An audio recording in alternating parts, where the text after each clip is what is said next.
Welcome to Guiding Star Astrology. This is your weekly weather report, and I'm your Astro Weather girl, Kesenya, here with our weather board. So I'm so pleased to be back with you all because I've been away for quite some time. First of all, on a much needed holiday and a much needed break to an astrology retreat in Europe, which was wonderful. And then I've come back to a truckload of readings, bless. And so I haven't done a video for a couple of weeks now. So it's so lovely to be back with you because this is what I truly love doing most, is sharing astrology and astrological information with people to help you learn about astrology and understand it better. It's my passion. So I've actually returned fresh with lots of new ideas. We will keep going with the Astro Weather Reports each week because I love doing that, but I've got a ton of new webinar ideas, ton of new series that I'm going to be producing and have been busy producing today actually, and so I'm quite tired now. And so this weather report might be a little shorter than usual, but we will cover all signs and the things that are playing out for all signs toward the end of the video. In the beginning, I'll give you an intro. It's really actually valuable for you to watch the intro so you know what I'm talking about when I get to your sign. You understand, it all makes sense, and you can see why the energies are playing out the way they are in your life. So I do encourage you to watch the intro, and then if you want to skip to your sign, you can skip to your sun sign, your moon sign, or your rising sign. All three are very, very important, but by all means do so. If you would like to skip ahead, that's fine, and God bless the beautiful people who put those timestamps on my videos for me. They make things just so much better for everybody to get the information they need. But it is really valuable to watch the intro as well. I'll just encourage you to do that. Now, because I'm back and full of excitement and enthusiasm for my work again, actually it never wanes, I love what I do, I am actually offering a special on my channel. It's only 2 viewers of my channel that will get this special, but on my website, www.guidingstar.astrology.com, you will find there are a number of services that I offer, one of which is a 1-question reading where we can focus on one area of your life in depth with great detail, much more than I can in the time frame of any of my other readings where we generally cover a lot of topics and look at a lot of variables in the life. We can look at a 1-question reading. So you might have a question about, I'm wanting to move countries. When's a good time to do this? Where should I move to?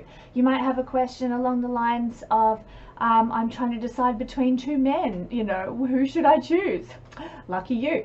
You might have a question about your children. My son's going through a really difficult patch and I want to know how best to support him. You might have a question about anything and everything: career, love, money. I'm not a medical astrologer. I can give you general insights, just a heads up on that one. I don't take medical responsibility for astrological work, but I can give you general insights. But almost everything else I can look at according to what the stars are telling you, and we can get a lot of insights into your life that way. So this 1-question reading is a really valuable tool. Ordinarily, it's a half-hour reading that I offer, and we, like I said, go in depth into the topic. And it's usually, my half-hour readings are $90, and this time I'm offering it as a special just for the next week for $20 off. So it will be $70 instead if you would like a 1-question reading to address something of importance in your life. Again, this is available only to Guiding Star Astrology viewers. Yay, lucky you. So head on over if you would like to purchase that reading and make the most of the discount at the moment. And that's the question: what is playing out in our lives this coming week? Well, there are 3 energies that I want to talk about that are quite impactful. Today is the 23rd, when I'm recording this video, the 23rd of July, and on this day Venus is going to begin her annual disappearance by coming too close to the sun. When a planet gets close to the sun, it becomes invisible. It's usurped by the sun's power. I mean, here you've got tiny little Venus, it's about the size of the Earth, a little bit smaller, and you're with the sun. You're within proximity. According to our view from planet Earth, this is our view from planet Earth, we view, here's Venus, Here's the sun. They have moved so close together that the sun's might and power and bigness absolutely engulfs the energy and the visibility of little old Venus, the size of Earth. In fact, I often like to use this illustration. The sun, if it was the size of a soccer ball, the Earth would be the size of the head of a pin. That is how minuscule we are in the scheme of our solar system. And of course, the sun is actually not a very big star at all. It's a dwarf star. So it's pretty tiny. So we're really quite insignificant in the scheme of the universe. That's a whole philosophical discussion aside. But Venus is now, as I said, moving very, very close to the sun. And when she does this, she is about to, in the next couple of weeks, she will move from this side of the sun, hidden in the sun's power, and around the 14th of August, they'll be together, you know, for a good way through Leo, but around the 14th of August, she will move about 7 to 8 degrees beyond the sun's influence, and she will become visible again. She will be seen again because she'll be out of that orb of the sun's power, the sun's dominance. And she'll become visible again on the 14th of August, where she will become the evening star. So before this, she is currently the morning star. Because, and I'll explain how this works, because it is actually quite interesting. If this is your horizon line, okay, this is the horizon, and as the planets rise throughout the day, they rise this way, and they travel across the sky. Forget the horizon line perhaps for a second. They travel across the sky, and then they set, and they go down. So when the sun, when the planets are rising over here on the horizon line, who comes up first at the moment? Venus. So she's the morning star. She's what you see brightly in the sky just before the sun rises.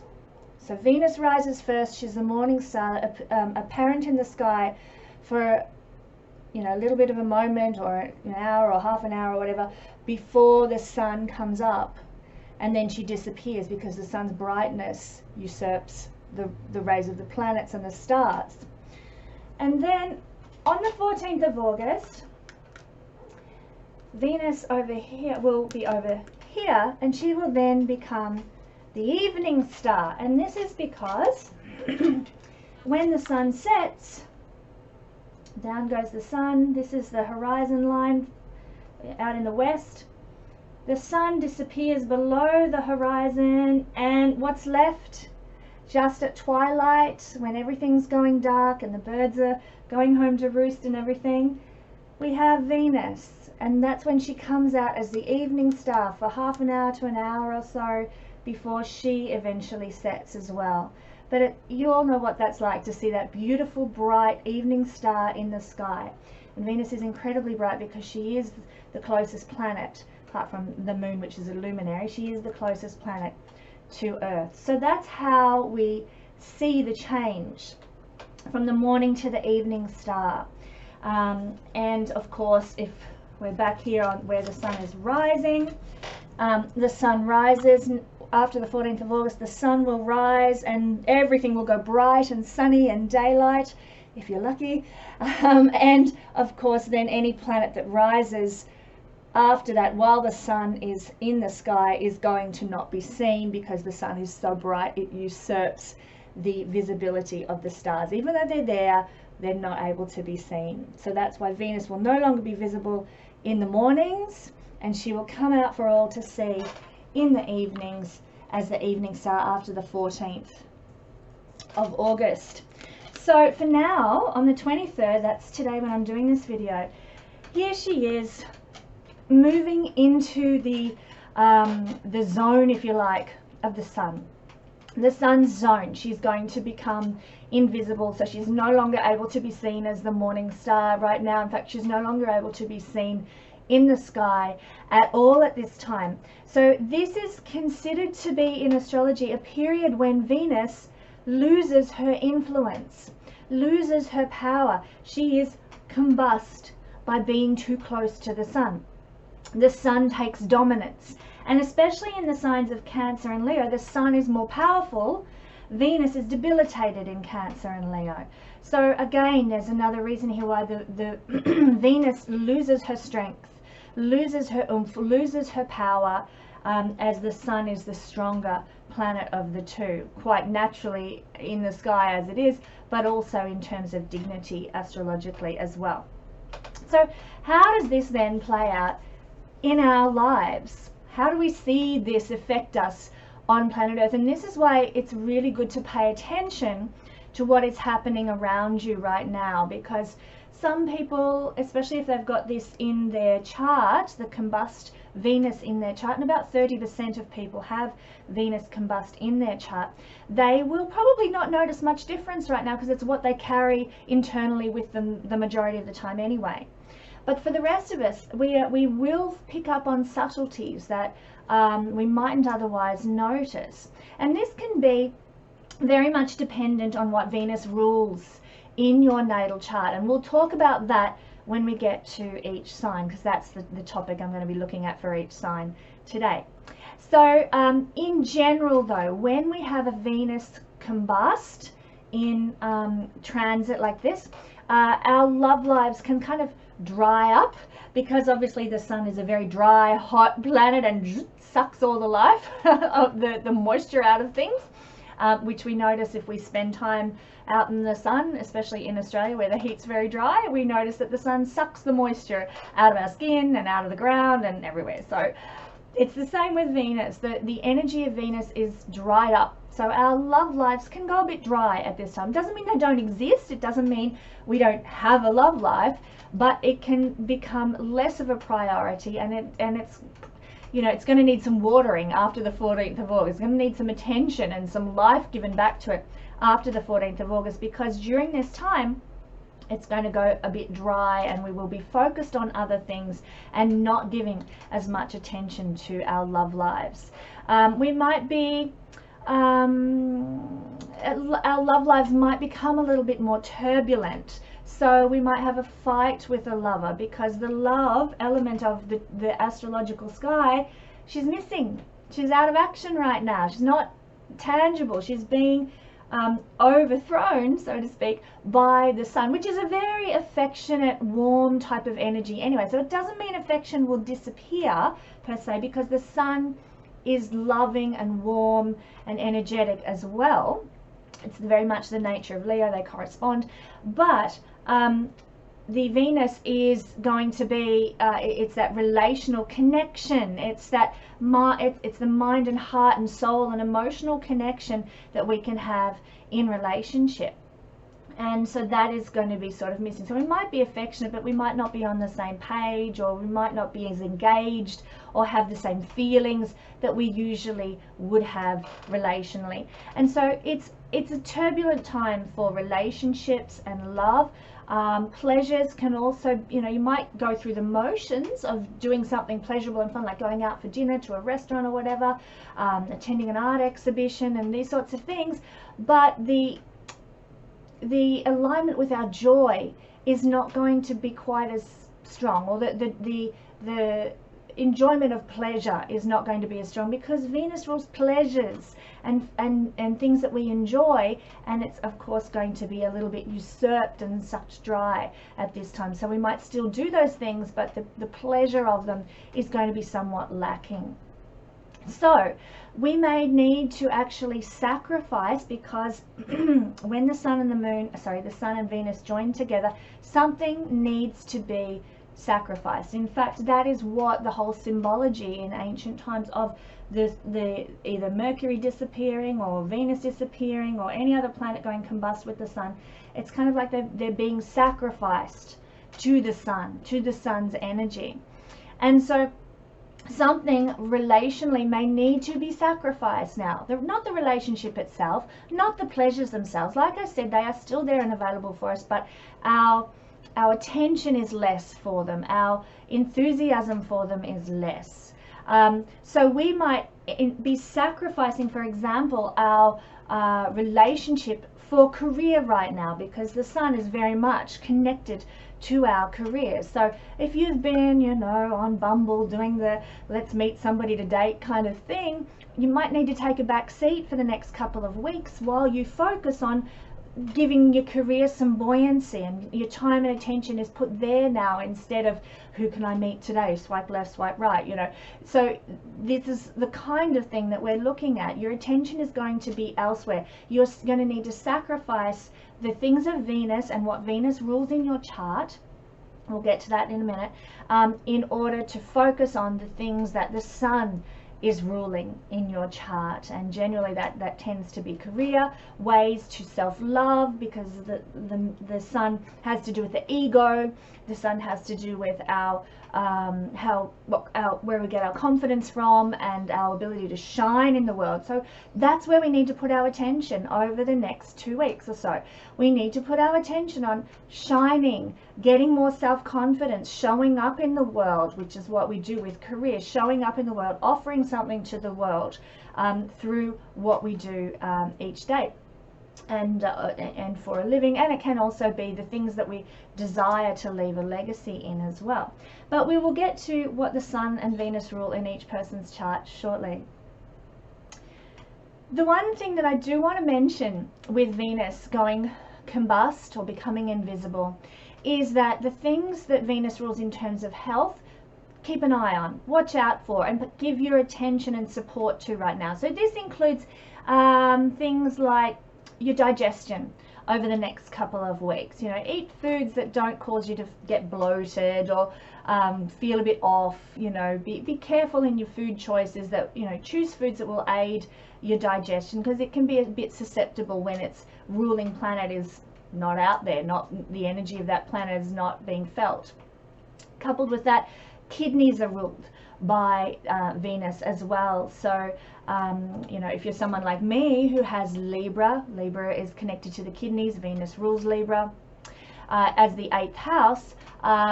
You know, you might want to make sure that you're not just now but always drinking plenty of water to flush your kidneys, to flush your system, and give attention to your kidneys. That's especially if you've got Libra as your 6th house or your 8th house or your 12th house.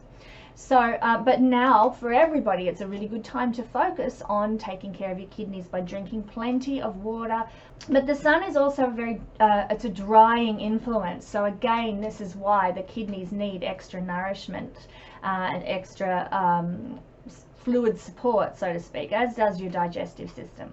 There is also an issue connected with Venus of insulin and blood sugar levels. So if you're diabetic, be very conscious right now and careful right now. I mean, you mostly probably are anyway, but it's just going to be a stronger time when those sorts of issues can flare up if you're a diabetic.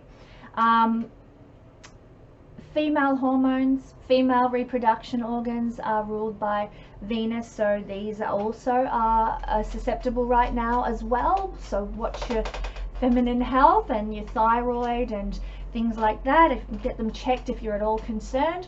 And there can be more problems in those realms when Venus disappears from the sky.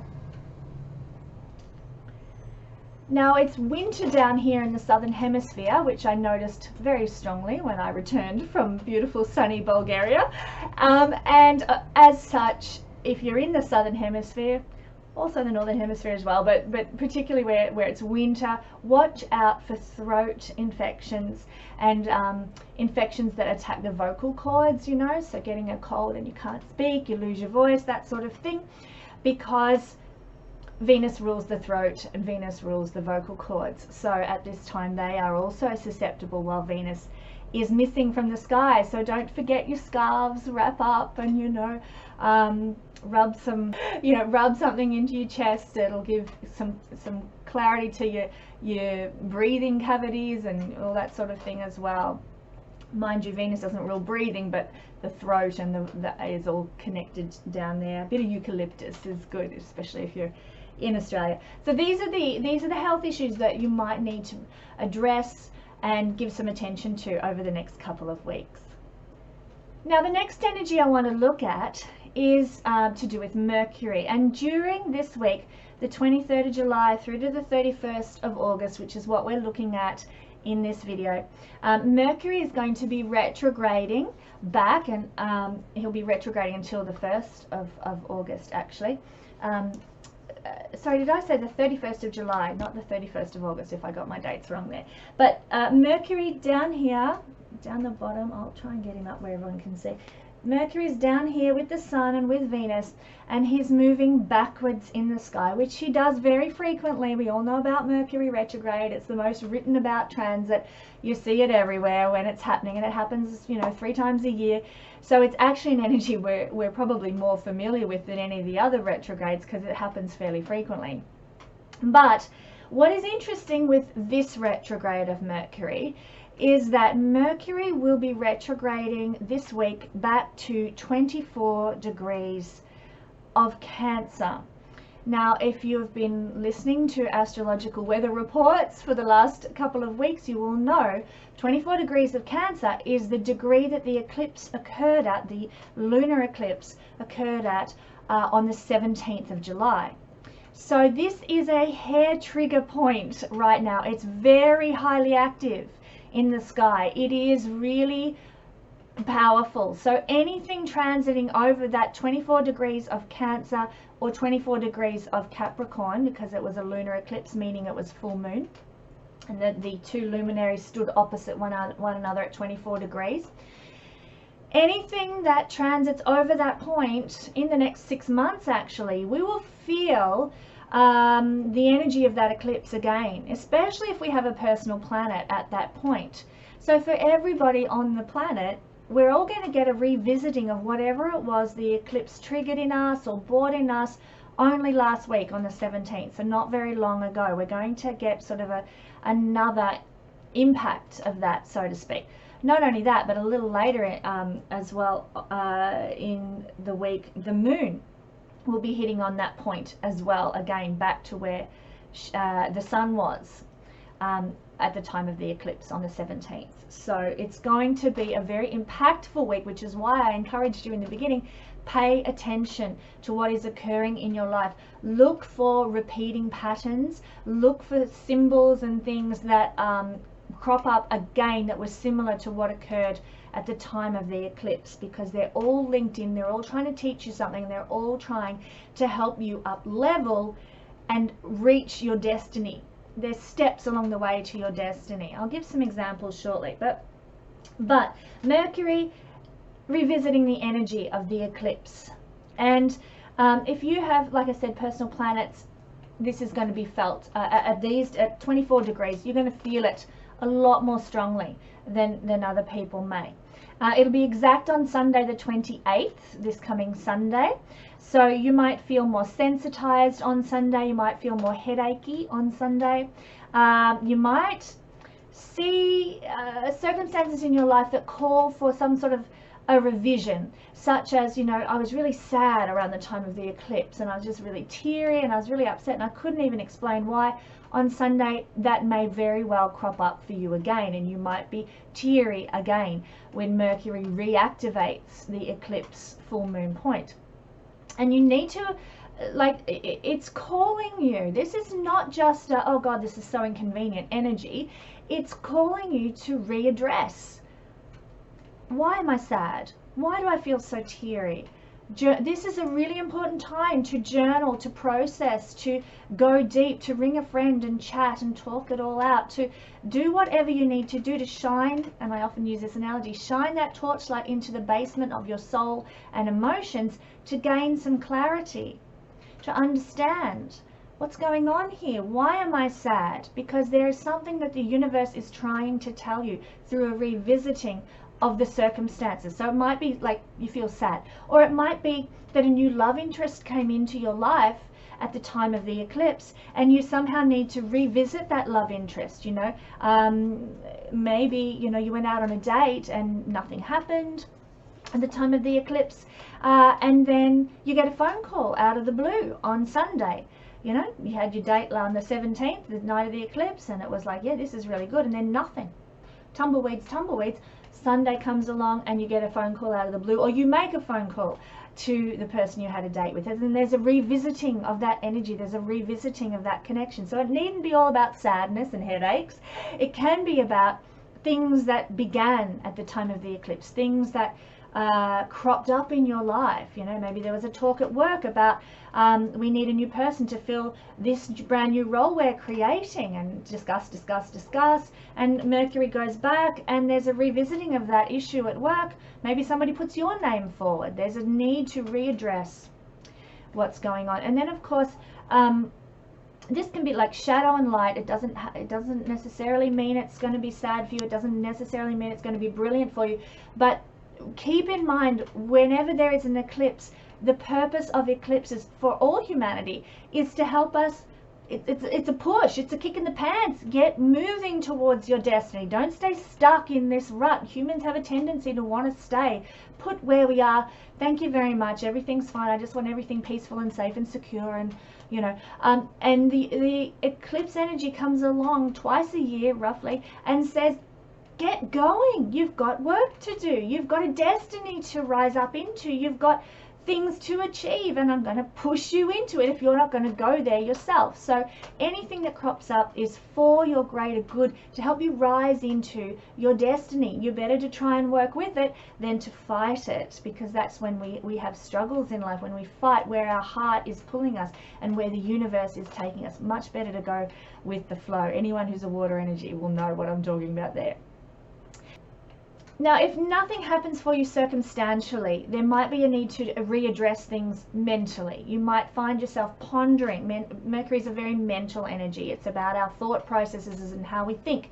You might find yourself pondering various issues in your life, thinking about circumstances, thinking about people, thinking about your life.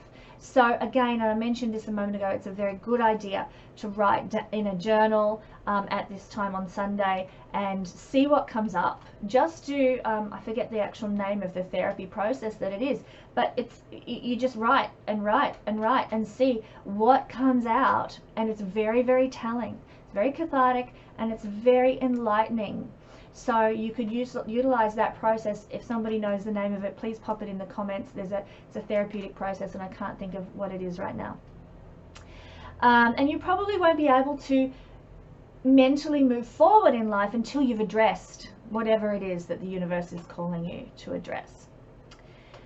And on the 1st of August, this is when Mercury will turn direct. Yay! We love it when Mercury goes direct. And that is going to be a red letter day as well, because Mercury will turn direct at 23 degrees. I'm getting a bit ahead here, looking at the week ahead, but Mercury will turn direct at 23 degrees and then cross over in direct motion this 24-degree trigger point as well. And the moon by then will have crossed that point too. So we can expect that the energies of the eclipse, if they didn't, you know, manifest for us, if we had a planet at those degrees and nothing manifested for us on the day of the eclipse, we can expect that these re-triggerings of the eclipse point will call something into being. So, you know, it's not over, Red Rover. There is still energy to come and energy to play out. So get ready for that. I would encourage everyone to do their revision on the 28th. Do that journaling process. Look within and address anything that is not being, doesn't feel satisfying to you, that is not resolved in your life. You know, make contact with people that you need to talk things out with, and revisit old wounds, even just within yourself, not necessarily with another person. Do the revision work, because retrogrades are about revision, to make sure you get it right. Do the revision work in readiness for when Mercury goes direct, and you'll be good as gold. Let's hope. So the third energy I want to talk about, and I love this energy, I'm so excited about this energy, is happening on the 30th of July. This is when we're going to have, look at all this energy down here. My lordy, we've got 1, 2, 3, 4 planets and the nodes, and up here in Cancer, Capricorn, Saturn, Pluto, and the node as well. Like, it is just, this year is all about Capricorn, Cancer. Whew! whatever you've got on that axis is being heavily triggered in a way that's very intense and very empowering throughout this year. In fact, if you want to activate stuff in your life, you would be very well advised, this is just a little tidbit, very well advised to go to a country where Capricorn or Cancer becomes, well, for example, if you wanted to activate your 7th house of marriage, you'd be advised, particularly in February and March next year, to go to a country where Capricorn or Cancer becomes your rising sign, because all the energy and activation, if Capricorn or Cancer was your rising sign, let's say Capricorn's your rising sign, all this energy and activation is being directed to your 7th house of marriage and committed relationships.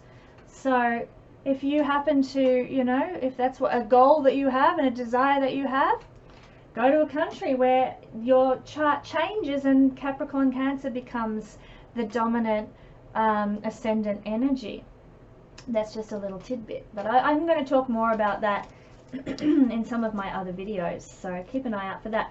But this week I want to talk about the energy that's playing out with the moon down here conjunct with the node, again very close to that eclipse trigger point. At this time the moon is going to be making, oops, awkward with my left hand, a trine to Neptune. Gorgeous, gorgeous energy. This is on the 30th of July, as I said. I'll just grab my notes. So in the middle of all this Mercury, Venus activation and attention that we need to give, we're going to have this brief but beautiful trine play out. I'm looking forward to it because the moon will be in her own sign, Cancer, and Neptune will be in his own sign, Pisces. They're in water signs. They're both this watery, intuitive, feeling energy, Neptune and the moon. Moon's conjunct the North Node, again, like I said, at the trigger point of the eclipse. So there's just, it's a powerful trine this time. Yep, look, once a month they make a trine to one another when the moon's in Cancer, and also they make a trine whenever the moon's in Scorpio at the moment too, and this happens once a month. But it's happening this time the week after an eclipse, very close to the trigger point and on the nodes. So this is why it's quite an important energy that's playing out. So you can expect to feel at this time emotionally sensitive in the best way. You know, you might feel really loving, you might feel really compassionate, you might be feeling really peaceful and dreamy and happy. Moon is emotions, Neptune is that dreamy, ethereal nature. So you might also feel very creative at this time. And your inspiration, because Neptune is an inspirational planet and so is the moon, your creative inspirations will be second to none. So if you are in a creative field, you can do your best work on this day because the energy of support for creative intuition and creative insights is going to be really heightened. The moon is actually very important in relationships because obviously most relationships these days are based on emotional resonance with another person. And Neptune is actually the planet connected to soulmates. So you might find, because this is reactivating by orb, not exactly to the degree, but by orb, it's reactivating that eclipse energy. You might find that soulmate type connections can actually enter into your life right now, particularly if you happen to be, say, Pisces rising, and this energy is in your 5th house of love and romance and romantic connections, or if you happen to be excuse me sorry, Capricorn or Cancer rising. I think that Venus is starting to affect my throat already. If you happen to be Capricorn or Cancer rising, then the energy is directed to the house of marriage, so and committed life partnerships. So if you've got both of those, if you've got one of, you won't have both of them, if you've got one of those houses being activated by opposition or by this energy falling in its sign, then you can expect that may very well come your way. Like the eclipse will have activated that energy, and then this beautiful trine from the moon to Neptune can bring it in. The moon is a highly manifesting planet. It brings events and people and stuff into our lives. So this can definitely happen now. Soulmate connections, these can come as a, like I said, as a result of the eclipse, but they are received now this week on the 30th of July with the blessing of this trine. Be a lovely day with that trine energy playing out to establish a new relationship connection. Now, peace and contentment and harmonious feelings, they can sort of bubble up now, which is so lovely. So often we talk about, oh, this is happening and Mercury's retrograde, so watch out for this, and so on and so on. And it is good to be forewarned and forearmed. But also at this time you can expect with this trine beautiful energies to unfold, happiness and contentment to abound, feeling harmonious and at one with life. This can come up too, so this is a lovely day. You may also be interested in beautifying your home, and this is because the moon is in Cancer. The moon and Cancer are both connected with the home, and Neptune is a highly creative planet. So you might fill your home with Neptunian beauty, such as music. You might buy a new, I'm pretty old school, you might buy a new CD or download a new album on Spotify or something like that. You might fill your home with a brand new work of art, you know, add something to your collection that just makes your home feel so much more elegant and beautiful. And photography, now, all these things are ruled by Neptune, you know, music, art, photography, poetry. So you might fill your home with Neptunian beauty. You might watch a wonderful movie with your family, Cancer, moon, you know, family, kids, that sort of thing. You might you might do all sorts of lovely things in your home. Maybe do fantasy stuff in your home, and by that I mean, you know, if you've got little kids, have a little fantasy party where everyone dresses up, and you know, have a special dinner one night for your kids, or on this night if you've got young children, and everybody comes as their favorite fantasy character, superhero, or, you know, Maleficent, or whoever it happens to be your thing, you know, and everyone comes to dinner dressed as their favorite superhero or something. And you encourage fantasy in your home life, in your family life. Moon is family, so you can create fun and magic. Neptune is magic at this time in fun, happy ways. That these sorts of things are what creates beautiful memories and beautiful impacts upon the lives, especially as parents, of the people that have been entrusted to our care in their youth. So you can channel any type of you know, beautification and fanciful, dreamy kind of ideas like this that can just make life a sparkle all the more. You are going to delight in exploring your intuitive side more. So this is especially true in a spiritual sense. You might find it a really good day to do some sort of yoga practice, or connect with other people into metaphysics, or do some meditation. These sorts of things will be strong channels for you right now. You might even get messages from the divine through your spiritual practice. Your psychic senses are going to be like turned up, like your Michael J. Fox at the beginning of Back to the Future, dialed up to full-on overload, you know. Psychic intuitive senses are very powerful when you've got the moon in its own sign, Cancer. Moon's very psychic, and Neptune, like the connection to the divine, is off the Richter scale. So when these two are making this strong and beautiful and supportive aspect, your psychic senses are really activated. So pay attention to any messages you get from Spirit right now. Any synchronicities that you see unfolding in the world around you, give them your full attention, and try and, you know, nut out, okay, what's the universe trying to tell me? Any visualizations that you have, any dreams that come to you at night, or any repeating patterns of events that crop up now, very important to pay attention and notice them. Anything that's leaping out at you like that is the universe trying to get your attention. Now, if you're not used to tuning into your psychic capacity, that's how you do it. You know, you pay attention, essentially. You're switched on to synchronicities and dreams and visualizations, and you give it credence instead of saying, well, that was just a silly coincidence. Oh, shiver down my spine, somebody walked across my grave, you know, and just passing things off. No, take notice. What gave you a shiver down your spine? What were you thinking about at that very point when you got a shiver down your spine?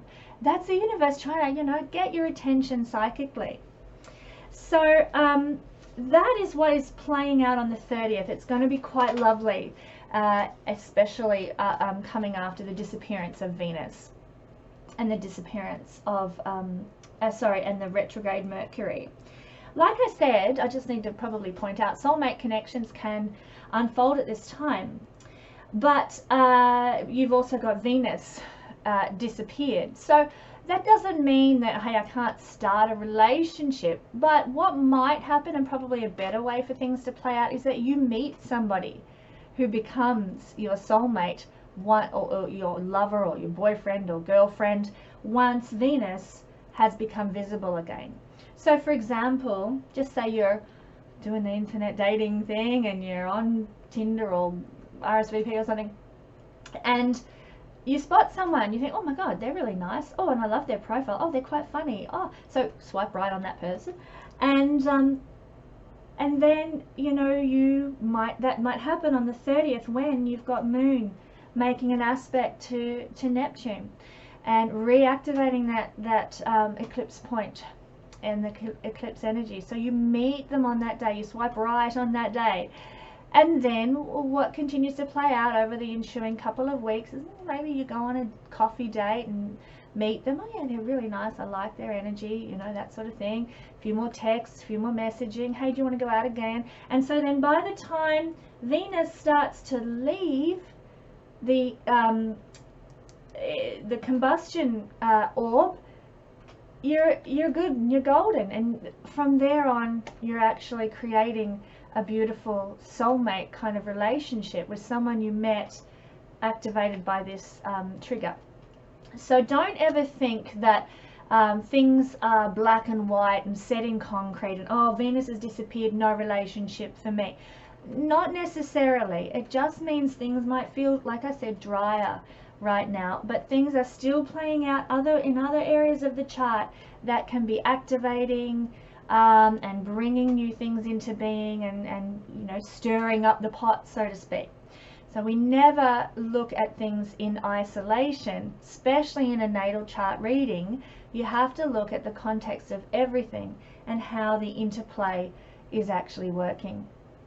So now that we've covered all of that, I'm going to go through every sign and we're going to have a look at what, we're going to look at the Venus energy that I spoke of, what might be being sacrificed right now in order for you to focus on your sun's energy as applies to your chart. And of course, every chart's going to be different because Venus and the sun will be sitting natally in different places for everybody, but generally speaking, what is going to be sacrificed for you and what needs to be focused on right now. So let's start with Aries. Aries rising people. For Aries rising people, Venus rules the 2nd and the 7th house. So for you guys, Venus rules Taurus and Libra. This is what might need to be sacrificed right now while you focus on 5th house things. So let's start with the focus. Focus for Aries rising people is going to be things like children, things like entertaining, you know, socializing, going out and going to parties and things like that. This is also being visible in the world, being seen, being noticed, you know, being popular. That celebrity energy is very much a 5th house energy.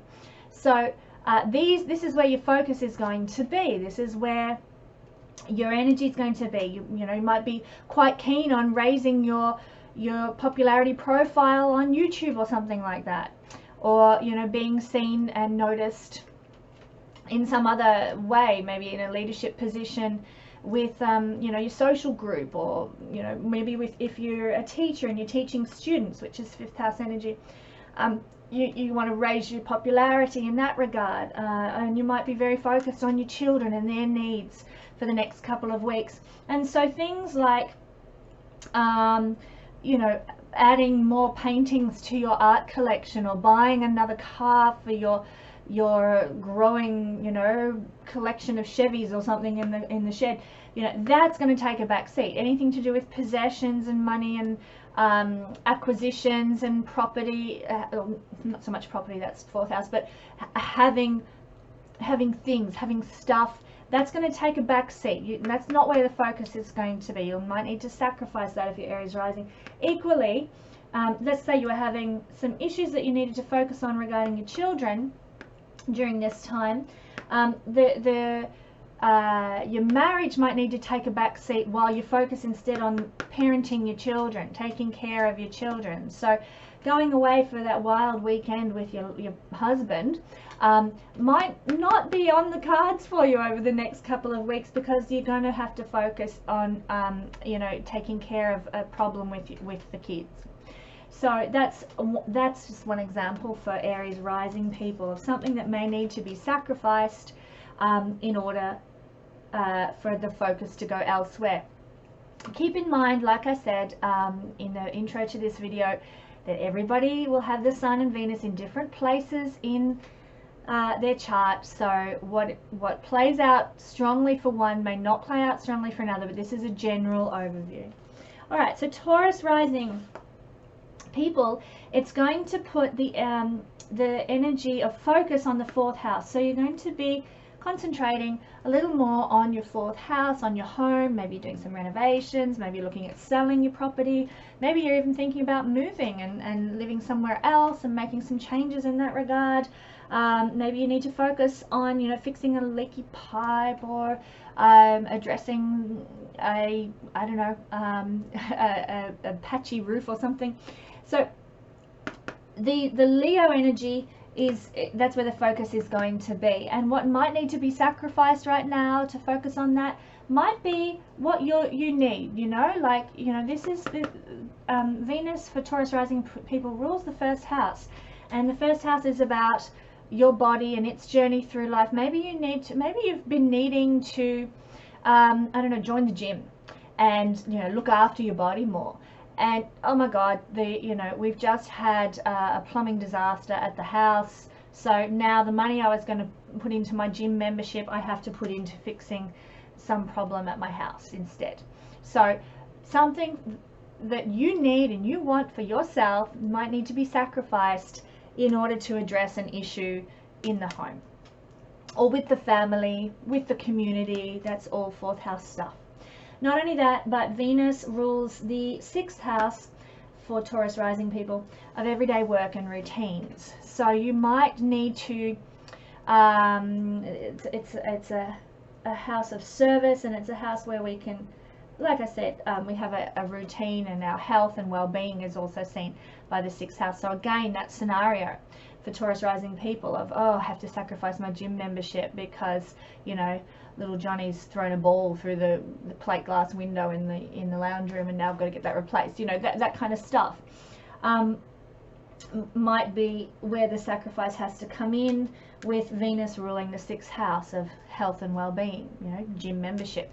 Or maybe you were going to go on a new diet, and you know, you're going to live on fresh cuts of salmon because, you know, it's better for you than living on McDonald's, and salads and salmon is the new way to go, and it's going to be far more expensive to do that, and the money that you thought you might be able to invest in doing that now has to be put into, well, finding a new retirement home for Nana. So, you know, these sorts of family issues, home issues are going to take priority at this time over your daily routine needs and the needs perhaps of your body right now. Okay, so for Gemini rising, you're going to have, let's get him up there. For Gemini rising, Venus is ruling the 12th house and the 5th house. So Leo energy, the focus energy, the thing that you're going to need to sacrifice for is energy to do with the 3rd house. So this might be learning. You know, your boss might come to you one day and say, hey, I need you to do a new course. You need to upgrade your skills. you need to get some knowledge in this area because we're going to be branching into this realm. I need you to go and do a short course, do a, upgrade your skills, do some extra learning, certificate like learning, very third house, and that might need to be the focus. And because you're doing that course now, you might actually have to sacrifice oopsies, fifth house things. Oh damn it, I was going to go out that night that I've got to go to this course now I was going to go out with my new boyfriend, or I was going to go to the movies with my lover, or maybe fifth house, I was going to take my children out stargazing one night, and now I can't do that because I've got to go do that course instead for work or for your own business. Maybe a marketing course, maybe some kind of creative writing, something or other. That's just one example. The examples I'm giving, they're all just hypotheticals. I'm not saying this is the way it's going to play out for everyone, but you'll have to sacrifice some sort of fifth house thing for a third house thing. Also, if you're Gemini rising, you may have to sacrifice some kind of 12th house energy as well for a third house and thing. So 12th house energy might be, I was going to go on a weekend little holiday.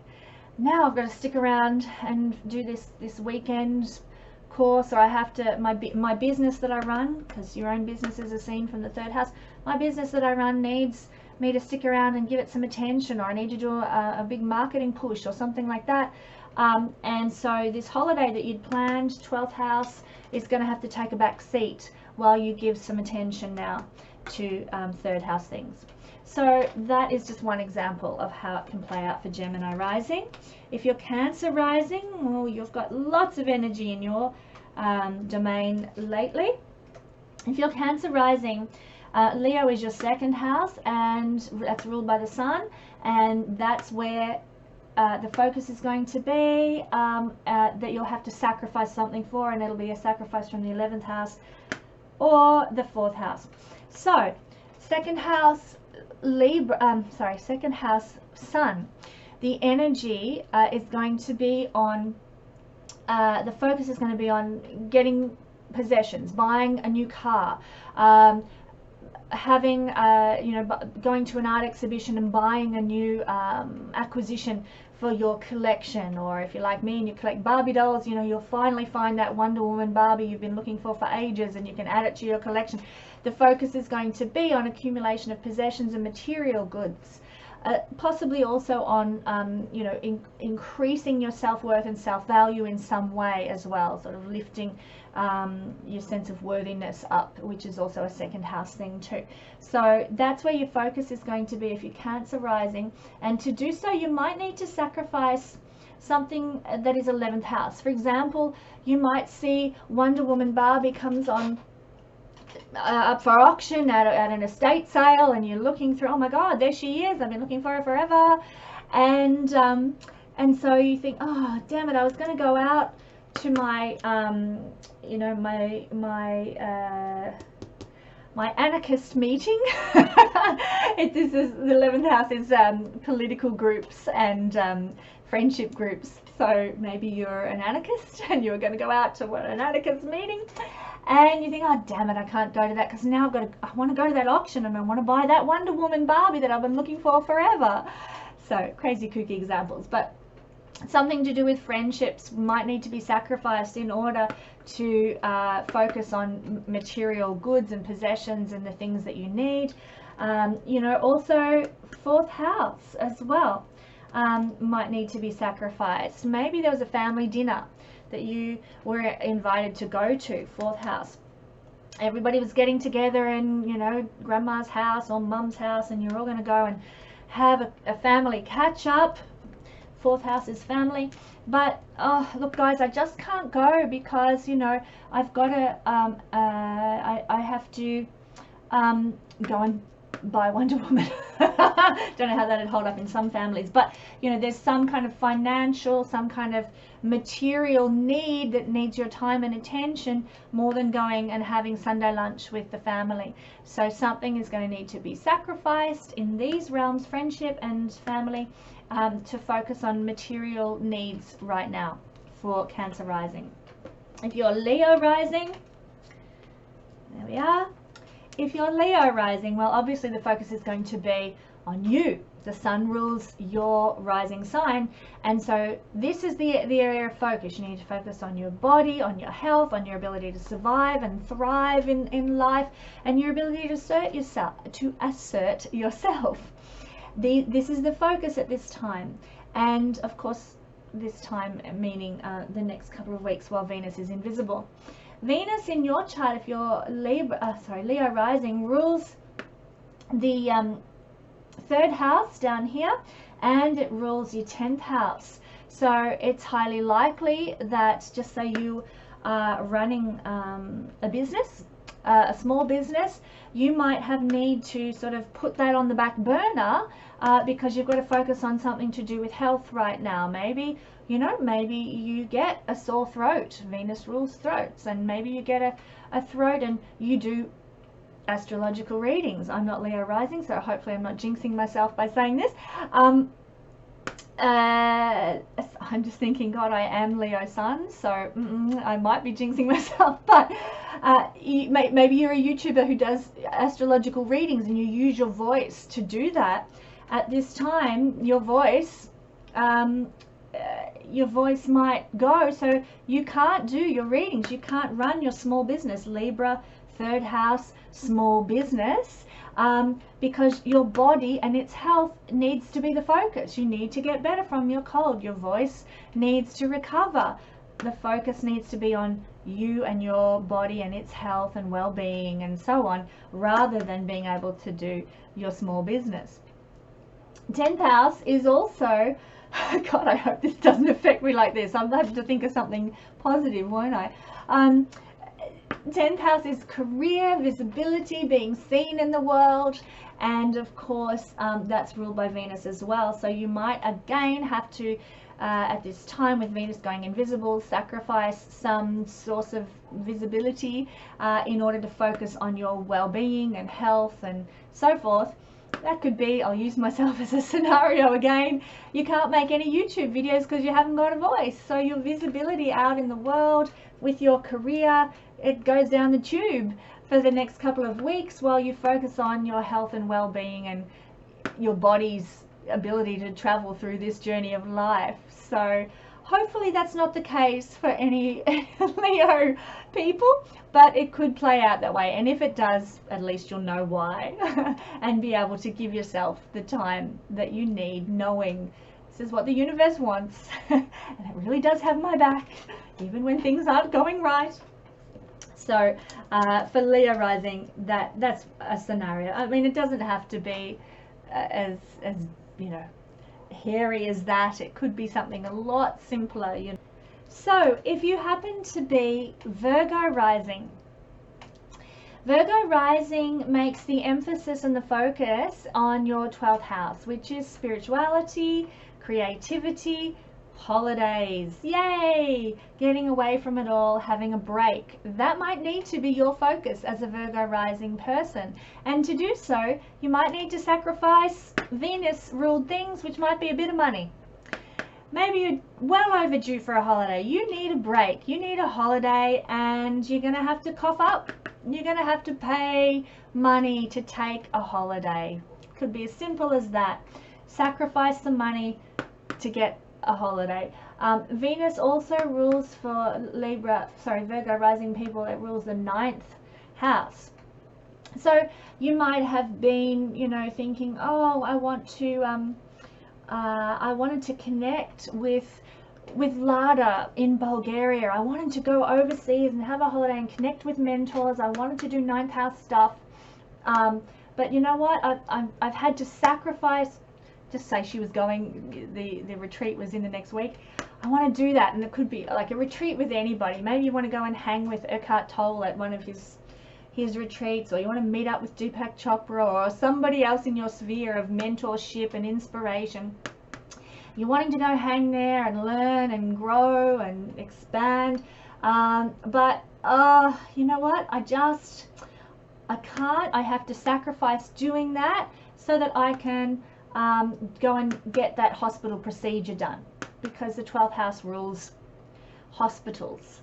and doctors and medicine and so forth. So, you know, I was going to go and do that at this time and connect with, you know, Deepak Chopra, but now I think I'm going to have that operation because they've rung me up and said, yep, come on in, it's time. And I'm like, oh, radio. So you sacrifice something like this for a 12th house thing. So it could be wonderful. I mean, who doesn't want to go on a holiday? But it could be more challenging too.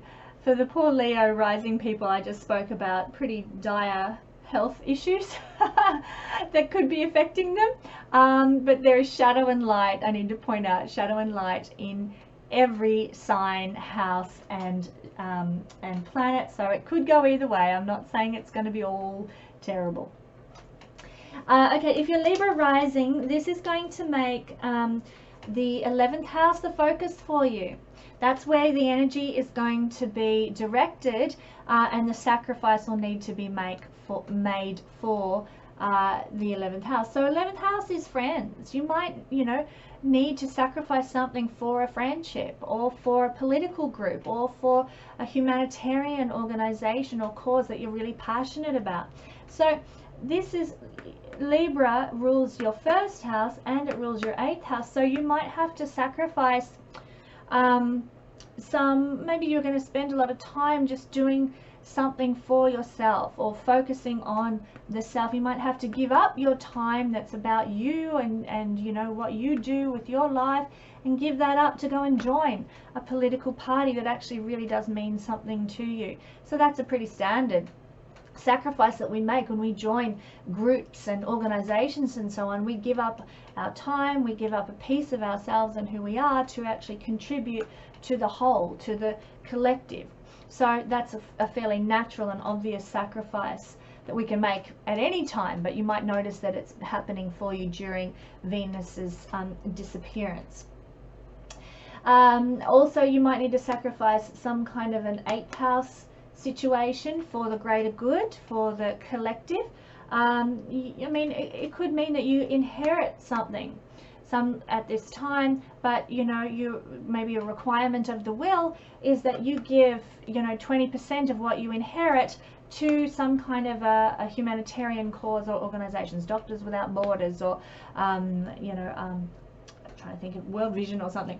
So you give you give a portion of your inheritance to an organization. So that's another way that can play out, when you sacrifice something that is an 8th house thing in order to focus and direct energy instead onto something that is ruled by the sun, in this case the 11th house.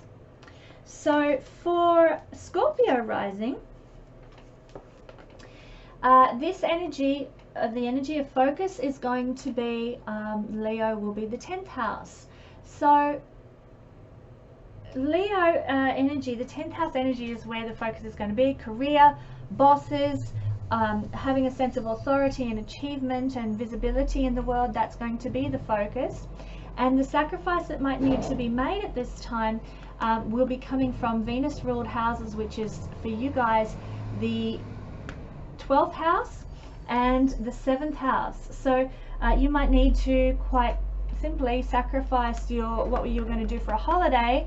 You know, you're going to go away for a long weekend somewhere and maybe go to a yoga retreat or do a meditation retreat somewhere with somebody, and you've got to sacrifice it because the boss, authority figure, says, hey, I need you to work. 10th house. Or you are going to, maybe you're going to go on a holiday and connect with your partner. Maybe you're going to go to a marriage retreat or something. That'll be a combination of 7th house and 12th house energies. You're going to do something with your partner, and then this issue at work cropped up, and you have to sacrifice that to focus on your career, to focus on work, to focus on something that an authority figure needs or wants from you.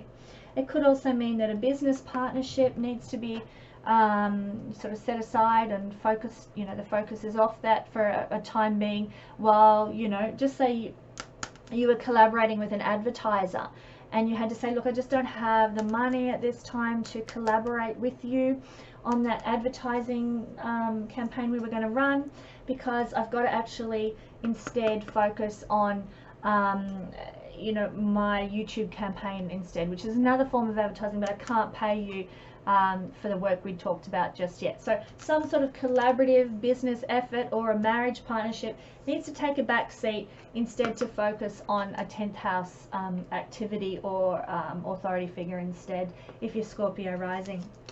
If you're Sagittarius rising,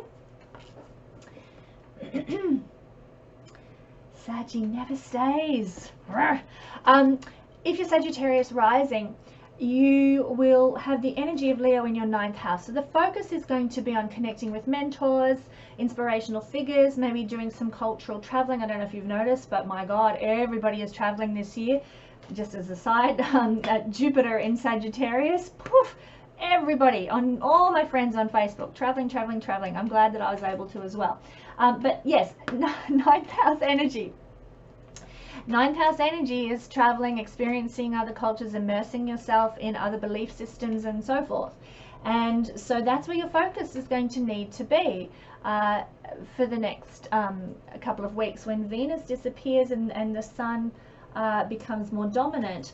And in order to do that, you're going to need to sacrifice some Venusian thing, and that will be maybe some connection with friendship groups. For example, like, because Libra is ruled by Venus and 11th house is friendship groups for you Sagittarians. So maybe your friends were all like, yeah, we're gonna, you know, it's summer break, we're gonna go hang out here and you know, gonna do this and that and the other, and you're like, yeah, but you know what, Oprah Winfrey is running this special meditation retreat thingy and I really want to go and do that. So you know what, guys, I can't go with you to summer break because I'm going to go to this meditation retreat that Oprah's running. My mentor, my guru, my inspirational figure, and so I'm going to go to that instead of hanging with my friends. Simple sacrifice like that. It could also mean anything ruled by that Venus rules in terms of Taurus. For Sagittarius rising, Taurus rules the 6th house, everyday work, everyday routines, health and well-being. So in order to travel overseas, maybe you're going to have to forgo something that you do regularly on a daily basis, some sort of routine that you've had that's been the emphasis. I'm just trying to think, you know, maybe, you know, well, anything really, like waking up at 6 o'clock in the morning and going to the gym and then having your breakfast and then going to work. I mean, that takes a back seat when you go travel overseas and connect with other cultures and other countries. So quite naturally, your daily routine, what you do for a living to pay the bills, 6th house stuff, how you're serving the world, is going to take a back seat when you go and connect with other cultures and do some soul expansion through immersion in other belief systems and so forth. So that's just quite a natural occurrence. That sacrifice for Sagittarius rising people won't feel like anything out of the ordinary. But that's just an example of 6th house things and 11th house things needing to be sacrificed in order to achieve 9th house things. So if you happen to be Capricorn rising, well, obviously Leo is your 8th house. And so the focus for you is going to be on 8th house things, receiving from other people, other people's money, intimacy, handling crisis situations. That's where your focus is going to be for you for the next couple of weeks while Venus is invisible. And the sacrifice is going to need to come for you to focus on those things. It's going to need to come from Venus ruled areas of the chart. And for Capricorn rising, this is the 5th house. And it's also the 10th house. So it might be that some sort of personal crisis unfolds in your life. I'm not saying that it will, but that's one way it could play out. Some sort of personal crisis unfolds in your life. Maybe, you know, maybe you left a will by your deceased great uncle or something, and they're having trouble sorting out the will, and there's contestation of the will, and there's, you know, argy-bargy going on. And so, you know, instead of spending time with your lover, 5th house things, or instead of going to that concert and having pleasures and fun and going out and enjoying yourself as you had planned to do. Instead, now you've got to go and try and sort out this situation with Great Uncle Dave's will, and try and make head and tail of what really is going on and who gets what. So there's a crisis regarding other people's money. It means you have to sacrifice some sort of entertainment or pleasure, or spending time with your kids or your lover or something. It might also mean a sacrifice occurs career-wise as well, or with some sort of sacrifice with an authority figure. So, you know, you might have been going to give a special presentation at work or something, something to do with career and career opportunity and advancement. And then this crisis unfolds, and you know, mum's in a tears, and you're like, I just can't make it into work today because we've got this family crisis unfolding regarding the will, or you know, whatever it happens to be, that needs your attention. 8th house things is crises and inheritances and even intimacy. Maybe there's a crisis regarding intimacy. 8th house is pregnancy as well. Maybe you find out that your girlfriend's pregnant, or and it's suddenly like, oh my god, I can't come into work today, I've got to go with her to the doctor or something because she's really freaking out, and we didn't plan this, and so on and so on. So you sacrifice, you know, maybe going into work, or working, you know, you say, look, we're in a family situation right now, my girlfriend's pregnant and she doesn't know what to do, and so on and so on. I can't do that big project at work for the next couple of weeks. Can I get someone else to do it? So you sacrifice some sort of career opportunity instead to focus on a crisis situation in whatever realm it happens to fall in. So and it doesn't have to be dire. With all of these, I'm giving scenarios. It's not always, you know, the worst case. It might be very subtle. The energy might be so small that you don't hardly notice it, but there will be this energy playing out in some form. Sorry, excuse me, that's my alarm going off. Okay, sorry for that little interruption that just occurred. When I get to Pisces rising, I'll tell a little story about that little interruption we had with my phone there, and how beautifully it illustrates exactly what's playing out for people. But we've just done Capricorn rising and how this energy is going to work for them. Let's finish up with Aquarius and then Pisces. Aquarius rising people, well, the focus of your attention is going to be on your 7th house. This is nice, actually. You're going to be focusing on relationship, marriage, commitment, business partnerships as well. This is the focus for you guys for the duration of Venus's invisibility, and you may have to sacrifice something in order to give your attention fully to the to the 7th house energy in your life. And of course, this will be coming from the 9th house, which is Libra, Venus ruled, and also the 4th house, which is also Venus ruled. So you might have to sacrifice something to do with home, something to do with family, something to do with community, in order to focus on your marriage. Or you might have to sacrifice something to do with higher learning, or connecting with inspirational figures, or maybe even expanding your belief systems in some way. Also, traveling is 9th house. In order to focus on the partner. So, and I've used this illustration in a couple of other signs, but you may have had the opportunity, if you're Aquarius rising, to go to some sort of inspirational retreat, seminar, or something with somebody that you really, really look up to and admire, and maybe you wanted to I don't know, go and hear it like a speaker. Let's say you wanted to go and hear Eckhart Tolle, who's one of my favorite inspirational people. You wanted to go hear Eckhart Tolle speak, and this was something you had on your agenda. It was going to expand your belief system and your mind and your knowledge and your wisdom. Very 9th house with an inspirational mentor. And then something happens with your partner and you can't do it. You can't go. So you have to sacrifice the 9th house experience in order to focus on the marriage, or focus on a business partnership. Just say, you know, you've booked all this weeks in advance to go and hang out with Eckhart Tolle, and that very week, you know, your business partner breaks their leg skiing or something like that, and then you have to actually run the business, and because he's out for the count, and so you're running the business, and you just don't have time to go and hear Eckhart Tolle speak. Tolle, who knows how it's pronounced. Or, you know, your partner needs some support and attention. Maybe he suddenly loses his job, and I mean, it doesn't have to be that dire, but I'm just using some illustrations here. And you know, he's just mortified and down in the dumps. And so you might say, listen, I think you'd actually benefit from going to hear Eckhart Tolle at this low point in your life. So how about you take my ticket and you make a sacrifice for your partner or for a business partner. Similarly, something to do with home might also be sacrificed for a relationship. So, you know, it could actually go really quite well. Maybe you had decided you were going to spend some money on adding an extra bedroom because you just needed a bit more space or something in your home, do some renovations, and at this time it's like, you know what, I think what we really need is to go on a marriage retreat together. So look, let's put the money we were going to spend on the extension with the bedroom so that I can have a sewing room, or I can have my YouTube room, or whatever, dreams of mine.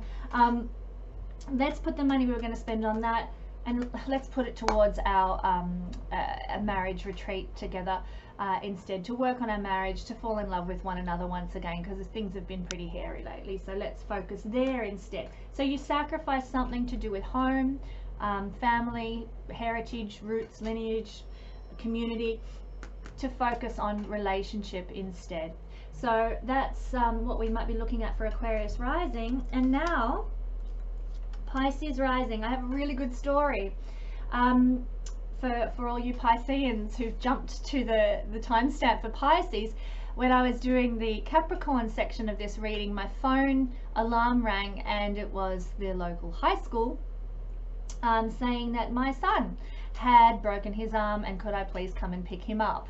So I stopped the video at that point, and I've picked up and I've just finished off doing Aquarius and Pisces rising, but it really illustrates the point. And of course Venus goes combust today, and it exactly describes a Pisces energy. Where is the focus for us if we are Pisces? We focus on Leo, which is ruled by the sun during this time. That's where the focus of our lives will have to be. What is if you're Pisces rising, Leo rules your 6th house. Everyday routines, health and well-being, you know, how you actually run your daily life. And as a single mum, I'm running the daily life that applies to me and my children. You know, part of my daily routine is to make sure my kids are up and dressed and got their lunches and off to school. And, you know, part of my daily routine is actually looking after my kids. So that is where my focus has to go. And what has to be sacrificed? Communications. Anything ruled by Venus, in the case of Pisces, Venus rules the 3rd house, Taurus. Communications. Here I am doing my weekly video, communications. Taurus rules communication, it rules the internet, it rules things like social media and YouTube and so forth. That has had to be sacrificed for a moment for me to go and tend to my daily routines and my duties and my responsibilities, which is being a single mum to my kids. Not only that, but Venus rules the 8th house in my chart too, which is the house of crisis. So little mini crisis unfolds, and I have to sacrifice the communications that I was working on, the marketing, the teaching, the learning, the social media, to go and tend to my 6th house responsibilities. So an illustration in real life. I love it when this happens, and it invariably does. So yeah, little mini crisis ruled by Venus, and the sacrifice had to be made in order for me to focus on my 6th house. That's how this energy goes. It doesn't always have to be big and dire, but you will notice little snippets of this happening for you that will play out probably for the duration of Venus conjunct with the sun and combust by the sun.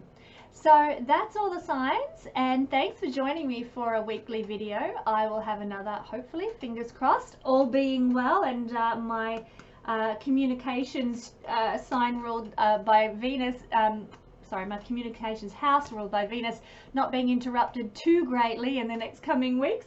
I will hopefully have a video for you next week, and I look forward to you joining me then. So let's just close with a prayer of gratitude to the universe. Energy of love in the universe. Thank you so much for your presence during this video. May the words spoken here reach people's hearts, encourage them in their lives, give them wisdom and knowledge and insight. May there be blessing here for all those who choose to tune in and listen. We just ask that your support and wisdom and intuition and knowledge and guidance just flows through us and with us over the weeks ahead, so that we can make wise choices, especially at this time of Mercury retrograde and Venus going combust. Help us to be wise, help us to trust that the universe has got our back and that everything is working for our higher good. And so it is. Thanks for joining me, and I'll see you again next week.